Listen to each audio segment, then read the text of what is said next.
दुसरं तुम्ही प्रश्न उपस्थित केलेले आहे, वाढती गुन्हेगारी आहे, दुसरीकडे तुम्ही प्रश्न सुद्धा आणि उपस्थित केले. या सगळ्यामध्ये आठवड्याभराचं अधिवेशन आहे, त्यामुळे सरकार हे अधिवेशन ढकलते का पुढे हलक्यात घेते? सर असं आहे की सरकारच्याकडे आमचा आग्रह असा होता की 3 आठवडे अधिवेशन चाललं पाहिजे, पण नाही तर तुम्ही 8 ते 19 2 आठवडे सुरू ठेवले. ते 2 आठवडे तरी सुरू ठेवा, पूर्ण वेळ विदर्भावर आपण बोलू, चर्चा करू.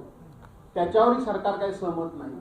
सरकारनं खरं तर फक्त सोमवार ते शुक्रवारच त्या ठिकाणी अधिवेशन ठेवायचं ठरवलं होतं आणि त्यातल्या त्यात एक नियम झालेला होता की एखादा सन्मान्य सदस्य वारला तरी त्या दिवसाचं म्हणजे दुर्दैवी निधन झालं तर त्याला श्रद्धांजली अर्पण करायची आणि कामकाज सुरू करायचं. परंतु यांनी आता काय उद्या करतायत माहित नाही, अजून ऑर्डर ऑफ डे आलेला नाही, परंतु परवा चर्चा करताना सांगितलं की श्रद्धांजली व्हायचं आणि कामकाज बंद करायचं.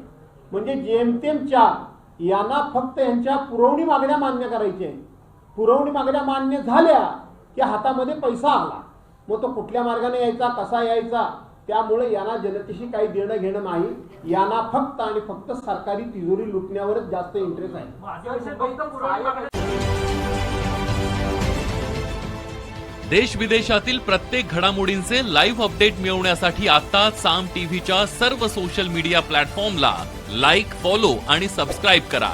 तसंच सर्व नोटिफिकेशनसाठी बेल आयकॉन प्रेस करायला विसरू नका.